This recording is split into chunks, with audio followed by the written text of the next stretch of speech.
Hi everyone, this is Nikki at Nikki Hearts Cards here today, and I'm so excited to have you on the channel. I love summery beach cards, and sometimes people have dies and stencils and things they can use to create these backgrounds, but other times I don't want you to be held back on a beach scene card because you don't have those specific products. So we're going to look at using ink blending to create amazing beach scenes with just minimal effort. So we're going to look at that ink blending. We're going to use a little bit of masking. You don't have to have a lot of specific products to do this. You're basically going to need some ink, some tape if you have that, or masking paper. And then I'm going to put this die together quickly, but mostly off screen. So we'll start with this van all assembled, and you'll see here that I have my plain white piece of paper. That plain white piece of paper is good for ink blending. It's Bristol Smooth, and I'm going to use this van to kind of decide where I'm going to mask on this paper. So I'm trying to decide, where do I want the sand to start and where do I want the actual sunrise or sunset behind the van. You could do this straight down the middle. I feel like it gives it a I don't know, just a better look to kind of have it not quite at the center. That is possible that you can do it however you want, but I tend to mask just slightly above center, like that beach is a little bit taller, and then that sunset is going to be kind of behind the back windows of the van. And I'm just kind of putting loosely things I'm going to use on this card to make sure that everything fits. I can't stress that enough. When you're trying to create a scene and you're going to be doing a lot of ink blending, you want to make sure that whatever scene you've got ready fits the way you want it to on the card before you start laying down the ink. Now I'm using masking paper on this, which is kind of like just a full sticky Post-it note. If you've got Post-it notes, you could easily use those as well. I've stuck this down, and one other thing that I do is I love to look at how this fits and make sure that it's level. So I tend to use my grid mat on the back to make sure that I've got things level, and go ahead and stick it down. So we're going to start with our sunset. I'm going to be using Catching Rays and just a circular motion. I know where my middle of my card is, and I'm going to create the yellow like the sun is setting right here. So no dyes, nothing, just kind of using my ink blending to create the colors that I'm hoping for. Masking paper, Post-it notes, you're going to get ink on them. You just need a good stick at that horizon line where your beach is going to meet your sunset to make sure that you get a nice clean line.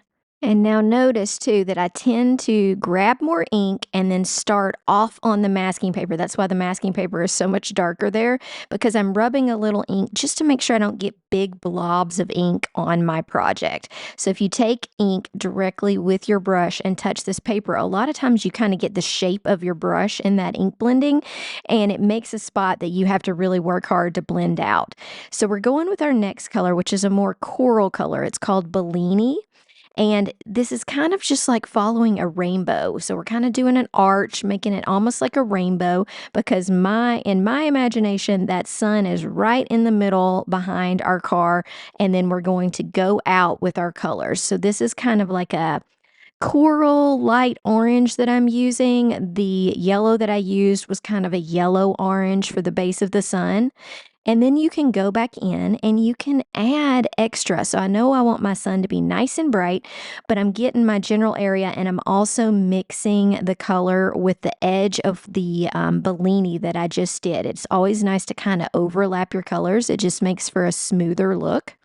All right, so last I'm going with Do-Si-Do, which is a more pink color. So we've kind of gone yellow, orange, a little corally orange, and now we're going with a more pink color to have definite changes in that nice sunset. And I'm going to bring the pink in. I want my edges to be a little bit darker and then fade towards the middle. I always love to do that. So I'm just bringing this pink around the edges, and then we'll touch it up. We're going to make it as dark as we can. We'll touch up that middle Bellini layer, and we'll touch up everything just to keep making it as dark as we can, because if you know my style of cards, I tend to go darker and bolder on my colors, and I just love color. So that's one of those things that I love to do. So I'm going to speed up this part, just adding that extra color, making sure I can see my oranges, my yellows, and my pinks, and that they are distinct from each other, even though in a way they blend together. I just really love that. And then let me show you this reveal. And you're always a little concerned. Did I go past the masking paper? Did it stay aligned like it was supposed to? Let's see what happens. So I'm going to lift it off carefully. Yes, made a perfect line. I love it when that happens. So now we need to create our sand, and I'm going to use that same piece of masking paper to do that. It's one thing I love about masking paper is you can just kind of flip it over, use the same edge, and line it up. I'm using my grid mat on the back, but I'm also making sure that I don't leave a little white gap in between. So I'm getting it as close to that color as possible and sticking it on evenly. So I have to remove a little bit of adhesive here and get that taken care of. And then it's nice and even.